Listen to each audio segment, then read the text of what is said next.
Hello hi అందరికీ నమస్కారం. నేను మీ Mohan Mantejani. Welcome to my channel Mohan logical waves.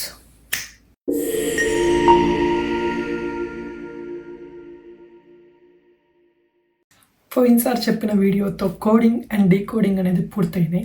ఈ రోజు నుంచి నేను చెప్పబోయే టాపిక్ ఎనాలజీ. ఎనాలజీలో 2 టాపిక్స్ ఉన్నాయి, 2 పార్ట్స్ ఉన్నాయి. ఒకటి వచ్చేసరికి వర్డ్ ఎనాలజీ, ఇంకోటి వచ్చేసి నంబర్ ఎనాలజీ.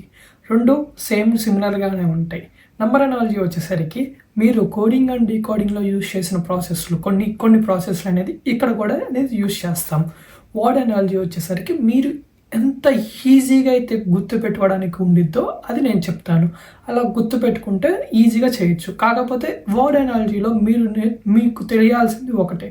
చాలా సిమిలర్ వర్డ్స్ అనేవి ఉంటాయి. అవన్నీ మీరు గుర్తుపెట్టుకోవడం కావాల్సింది. అంతే తప్ప ఇంకా ఇందులో ఏమీ లేదు. ఈజీగా నేర్చుకోవచ్చు. ఇంకా మనం ఆలస్యం చేయకుండా వీడియోలోకి వెళ్ళిపోదాం. ఈ క్వశ్చన్స్ నేను ఎక్స్ప్లెయిన్ చేస్తాను. మీరు నేను ఇయ్యబోయే క్వశ్చన్స్కి మీరు ఆన్సర్ చేయాలి. ఇక్కడ వచ్చేసరికి ఎనాలజీలో ఉన్న టైప్స్ అనేది మొత్తం నేను ఇక్కడ ఇచ్చాను. ఒకటి వచ్చేసరికి ఏమో వర్డ్ ఎనాలజీ, ఇంకొకటి వచ్చేసరికి letters alphabetical analogy and number analogy. ఈ 2 అనేది సమానంగా ఈజీగా అర్థమయ్యేలాగా నేను చెప్తాను. చూడండి, ఇక్కడ ఫస్ట్ మనం ఇప్పుడు ఏం చేద్దామంటే వర్డ్ ఎనాలజీ అనేది చెప్తున్నాను. ఇక్కడ మీరు చూస్తే ఇండియా, ఢిల్లీ. ఇండియా అనేది ఇండియాకి క్యాపిటల్ ఏంటి? ఢిల్లీ. అలానే శ్రీలంకకి క్యాపిటల్ ఏంటి? శ్రీలంకకి క్యాపిటల్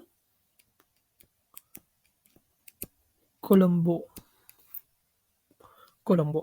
అర్థమైందా ఫ్రెండ్స్? అలానే ఇది ఈజీగా ఒకదానికి ఒకటి రిలేటెడ్గా ఇస్తున్నారు అంటే సేమ్ అలాంటి దానికి సేమ్ రిలేటెడ్గా ఏంటిది అనేది మనకి ఇక్కడ కనిపెట్టాల్సింది. ఇక్కడ ఇంకోటి చూద్దాం. కర్ణాటక అనేదానికి బెంగుళూరు అని ఇచ్చాడు. మరి ఇప్పుడు తమిళనాడు అనేదానికి ఏంటిది? తమిళనాడుకి ఏంటిది? చెన్నైగా క్యాపిటల్. అలానే ఇప్పుడు మనం నెక్స్ట్ థర్డ్ దానికనే చూద్దాం. థర్డ్ దానికి ఏంటి? News paper, press, cloth. News papers అనేది ఎక్కడి నుంచి వస్తాయి? ప్రెస్ నుంచి వస్తాయి. క్లాత్స్ అనేది మిల్లు నుంచి వస్తాయి. క్లాత్స్ అనేది మిల్లు నుంచి వస్తాయి. నెక్స్ట్ చూద్దాం. Cricket bat. హాకీలో క్రికెట్లో బ్యాట్ ఉపయోగిస్తాయి. హాకీలో ఏమి ఉపయోగిస్తాం? స్టిక్. హాకీలో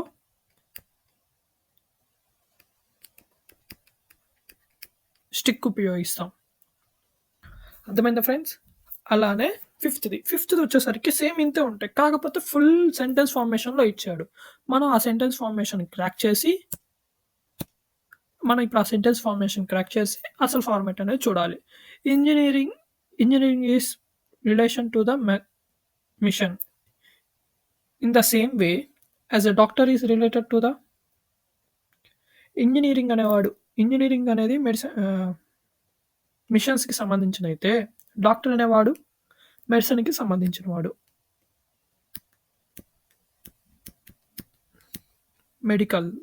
మెడిసిన్ ఆపరేషన్ సంబంధించింది అనమాట. అలా తీసుకుంటాం. ఇప్పుడు మనం నంబర్ ఎనాలజీ, వర్డ్ ఎనాలజీ అనేది ఫైండ్ అవుట్ చేద్దాం. నంబర్ ఎనాలజీకి వచ్చేసరికి ఫస్ట్ దానికి చూద్దాం. ఫస్ట్ వచ్చేసరికి ఇక్కడ నేను ఏమి ఇచ్చా? 3, 11 అని ఇచ్చా. 3కి 11కి రిలేషన్ ఏంటి? ఇప్పుడు 3, 11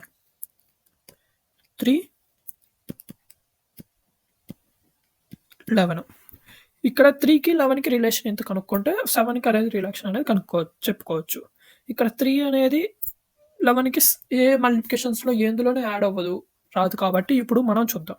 ఇప్పుడు 3 స్క్వేర్ అంటే 9 ప్లస్ 2 11 అయింది కదా. అలానే ఇప్పుడు మనకు 7కి చూద్దాం. 7 స్క్వేర్ అంటే 49 ప్లస్ 2 51.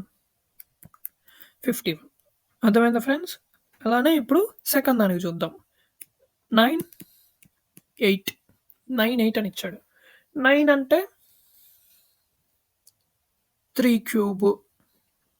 స్క్వేర్. 8 అంటే 2 స్క్వేర్ కాదు, 4 స్క్వేర్ కాదు, ఇంకొంది 2 క్యూబ్. 2 క్యూబ్‌లో వచ్చిద్ది. 2 క్యూబ్. ఇప్పుడు ఇక్కడేమిచ్చాడు? 3 ఇచ్చాడు, స్క్వేర్ ఇచ్చాడు. 2 ఇచ్చాడు, క్యూబ్ ఇచ్చాడు. ఈ స్క్వేర్, క్యూబ్ అనేది కామన్. ఇక్కడ ముందు లెటర్స్ ఒకటి పెద్ద నంబర్ ఇస్తే దాని ముందు నంబర్, చిన్న నంబర్ అనేది మనం తీసుకున్నాం. ఇప్పుడు 16 అని ఇచ్చాడు. 16 అంటే 4. 4 స్క్వేర్ అంటే 16. దాని ముందు నంబర్ ఎంత? 3. 3కి ఇప్పుడు ఏం చేయాలి? క్యూబ్ చేయాలి. 3 క్యూబ్ అంటే 27. Alphabetical analogy. ఇప్పుడు థర్డ్‌ది వచ్చేసరికి ఆల్ఫాబెటికల్ అనాలజీ ఇచ్చాను. ఆల్ఫాబెటికల్ అనాలజీలో ఇక్కడ మీరు చూడొచ్చు ఏబిసిడి అని ఇచ్చాడు. నెక్స్ట్‌ది వచ్చేసరికి ఎన్‌పిఆర్‌టి అని ఇచ్చాడు. ఇక్కడ ఏబిసిడికి, ఎన్‌పిఆర్‌టికి ఏంటబ్బా అనుకుంటారేమో. ఇక్కడ వచ్చేసరికి ఏకి, ఎన్‌కి ఎంత తేడా ఉంది? +13. బికి, పికి +14. సికి, ఆర్‌కి +15. డీకి, టీకి +16. అలానే మనం ఇప్పుడు నెక్స్ట్ దానికి ఎఫ్‌జిహెచ్‌ఐ దానికి చెయ్యాలి. ఎఫ్‌జిహెచ్‌ఐ దానికి చేసేటప్పుడు చూడండి, ఎఫ్‌జిహెచ్‌ఐ ప్లస్ చేసేసుకుంటా వస్తే ఎఫ్ అనే దానికి ఎఫ్ +13. 13 అంటే ఎఫ్ అనేది 16, 16 + 13 19. 6 + 13 19. 19లో ఏముంది? ఎస్ ఉండిద్ది. జీ 7, 7 + 14, 7 + 14 21. 21 అంటే వచ్చేసరికి యు. హెచ్ +15. హెచ్ అనే 8, 15 అనేది 15. 15 + 8 23. డబ్ల్యూ. ఐ 9 + 16. 9 + 16 అంటే 4 అక్కడ పోయి 5 25 వై. అలా చేసుకుంటూ వెళ్తాం అనమాట. ఇప్పుడు నెక్స్ట్ ఫోర్త్ అనేది చూద్దాం. ఫోర్త్ దానికి చూద్దాం. ఫోర్త్ దానికి బ్లాక్డ్ అని ఇచ్చాడు. బ్లాక్డ్‌కి మనం ఇప్పుడు దీన్ని నంబర్స్‌లో తీసుకుందాం. ఇప్పుడు నంబర్స్‌లో బ్లాక్డ్‌కి 2, 12, 15, 3, 11, 5 అండ్ 4. ఇదే మనం రివర్స్‌లో రాస్తే, అది ఆల్ఫాబెట్స్‌లో మనం రివర్స్‌లో రాసుకుంటే ఏ అనే 1 అనేది జెడ్ అన్నప్పుడు అలా రివర్స్‌లో రాసుకుంటే చూడండి. ఇప్పుడు వై అనేది ఇచ్చాడు. 12 అనేది ఓ వచ్చిద్ది. ఎల్ అనేది 15 వచ్చిద్ది. ఎక్స్ అనేది 3. పి అనేది 11. 5 అనేది వి. 4 అనేది డబ్ల్యూ. ఇక మీరు అబ్జర్వ్ చేశారా? నేను పోయినసారి చెప్పిన వాటిల్లో ఫస్ట్ వీడియో అంటే కోడింగ్ అండ్ డీకోడింగ్‌లో నేను చెప్పిన ఫస్ట్ వీడియోనే నంబర్స్, ఆల్ఫాబెట్స్ అనేది నంబర్స్‌లో ఎలా గుర్తుపెట్టుకోవాలనేది చెప్పాను. అదే ఇక్కడ చెప్తున్నాను చూడండి. సేమ్ అదే.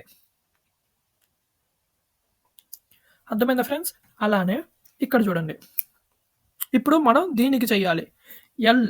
ఎల్ అనేది 12, ఏ అనేది 1, యు అనేది 21, ఎన్ అనేది 14, సి అనేది 3 అండ్ హెచ్ అనేది 8.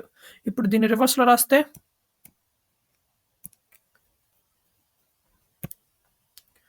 అక్కడ ఆన్సర్ పట్టట్లేదు ఫ్రెండ్స్. ఇక్కడ రాస్తున్నా చూడండి. ఎల్ రివర్స్‌లో రాసుకుంటే O, Z, F, M, X and S. ఇది ఆన్సర్. అలానే అలా చేయాలన్నమాట. ఫిఫ్త్ దానికి, లాస్ట్ దానికి, ఇప్పుడు చెప్పే వాటిల్లో లాస్ట్ దానికి మనం చూద్దాం. 1:1 ఈజ్ ఈక్వల్ 1:1 అని ఇచ్చాడు. అదే 25:2 అని ఇచ్చాడు. ఇప్పుడు దీనికి మనం చెయ్యాలి. దీనికి వచ్చేసరికి ఇక్కడ మీకు చాలా ఈజీగా ఒకటి అర్థమయ్యేది చెప్తా చూడండి. ఇక్కడ 1:1 అంటే 1 స్క్వేర్ ఈజ్ ఈక్వల్ టు 1. ఇప్పుడు 1 స్క్వేర్ ఎంత వచ్చింది? 1 1 స్క్వేర్ అంటే 1 అప్పుడు ఇప్పుడు 25 స్క్వేర్ చేస్తే ఎంత? మీరు 1/3 తీసుకున్నా, పవర్ 4 తీసుకున్నా, ఏది తీసుకున్నా 1 వచ్చింది. కాబట్టి ఇక్కడ మనం చేయాల్సింది ఏంటంటే ఆప్షన్ బేస్డ్ చేసుకోవాలి. ఆప్షన్స్‌లో స్క్వేర్ ఇచ్చాడా, క్యూబ్ ఇచ్చాడా, అదేంటో ఒకసారి చూసుకోవాలి. ఇప్పుడు స్క్వేర్ ఇస్తే స్క్వేర్ చేయాలి, క్యూబ్ ఇస్తే క్యూబ్ చేయాలి. అంటే మీకు 25 కూడా 25కి ఈజీగానే ఈ కామన్‌గా మనం చేసుకునేటప్పుడు 25 అనేది తెలిసిద్ది కాబట్టి 25 స్క్వేర్ అనేది, 25 క్యూబ్ అనేది ఈజీగా ఐడెంటిఫికేషన్ అవ్వగలరు కాబట్టి 25 స్క్వేర్ అంటే 625. 625 అలా 25 క్యూబ్ అంటే 25 క్యూబ్ అంటే పెద్దది నంబర్ వచ్చేసిద్ది. ఎలా 5 డిజిట్స్ వచ్చేసిద్ది. 5 డిజిట్స్ అలా వచ్చిద్ది కాబట్టి అంత పెద్దయి ఇస్తే అంత మీరప్పుడు క్యూబ్స్‌లోకెళ్ళాలి. క్యూబ్స్‌లో ఇయ్యరు కాబట్టి అప్పుడు మీరు స్క్వేర్స్‌లో ఇస్తే స్క్వేర్స్‌లో. అప్పుడు స్క్వేర్స్‌లో చూసుకుంటే 15 క్యూబ్స్‌లో తీసుకుంటే 25 స్క్వేర్ వచ్చేసరికి 625. క్యూబ్ వచ్చేసరికి 25 క్యూబ్ వచ్చేసరికి 15625. 15625. ఇంత పెద్దదనేది ఎవరు ఇవ్వరు.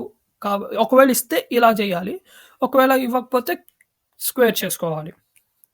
అది ఫ్రెండ్స్. మీకు అర్థమైందని నేను అనుకుంటున్నాను ఈ క్వెషన్స్‌కి. చూసారా ఫ్రెండ్స్, ఎనాలజీ అనేది అంత ఈజీగా అనేది ఎలా చేయాలో చెప్పాను. అలానే మీరు మర్చిపోకుండా ఒక విషయం మాత్రం గుర్తుపెట్టుకోండి. ఈ ఎనాలజీ చేసేటప్పుడు మీరు ఖచ్చితంగా ఒక విషయం మాత్రం గుర్తుపెట్టుకోవాలి. పక్కా మీకు కొన్ని విషయాలు అనేది తెలిసి ఉండాలి. ఎలాంటివి అంటే మన దేశాన్ని గురించి కానీ అదర్ కంట్రీస్ గురించి కానీ ఇవన్నీ తెలిసి ఉంటే ఈజీగా చేసేయచ్చు. అండ్ జంతువుల గురించి ఇవన్నీ తెలిసి ఉండాలి. అవి కూడా మీరు తెలుసుకోండి. నేను ఎలా చేయాలని మాత్రమే చెప్తున్నాను. అవి కూడా మీరు కావాలి అనుకుంటే మీరు కింద కామెంట్ సెక్షన్లో నాకు కామెంట్ చేస్తే అవి కూడా నేను వివరిస్తాను. ఇంకా నేను ఇప్పుడు కొన్ని క్వశ్చన్స్ అనేది ఇస్తాను. ఆ క్వశ్చన్స్ మీరు ఆన్సర్ చేసి అవి నాకు తిరిగి కామెంట్ చేయండి. కామెంట్ చేస్తే నేను ఆ కామెంట్స్ని చూసి కరెక్ట్ అయితే అక్కడ కరెక్ట్ అని ఇస్తాను. లేదు నేను ఒకవేళ మీ కామెంట్ని చూడలేకపోతే నెక్స్ట్ వీడియోలో స్టార్టింగ్లోనే మీకు ఆ ఆన్సర్స్ అనేది నేను చెప్తాను. ఆ ఆన్సర్స్ కరెక్టో కాదో చూసుకొని నాకు కామెంట్ చేయండి. మర్చిపోకుండా కామెంట్ చేయండి ఫ్రెండ్స్. ఆ క్వశ్చన్స్ ఏందో చూద్దాం. ఈ క్వశ్చన్స్ అనమాట నేను ఇస్తున్నా మీకు టాస్క్ అనేది. ఈ 10 క్వశ్చన్స్ అనేది ఇస్తున్నాను. అట్లా ఇందులో వర్డ్ అనాలజీ ఉంది, నంబర్ అనాలజీ ఉంది, ఆల్ఫాబెటికల్ అనాలజీ ఉంది అండ్ సెంటెన్స్‌లో ఫార్మ్ చేసి ఇస్తే ఎలా చేయాలి అనేది కూడా అనాలజీ అనేది నేను ఇచ్చాను. ఇది ఫ్రెండ్స్, మీరు మర్చిపోకుండా చేయండి. క్లారిటీగా చెప్పింది అర్థం చేసుకొని చేయండి.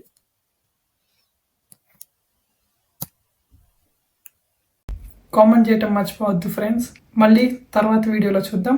బాయ్.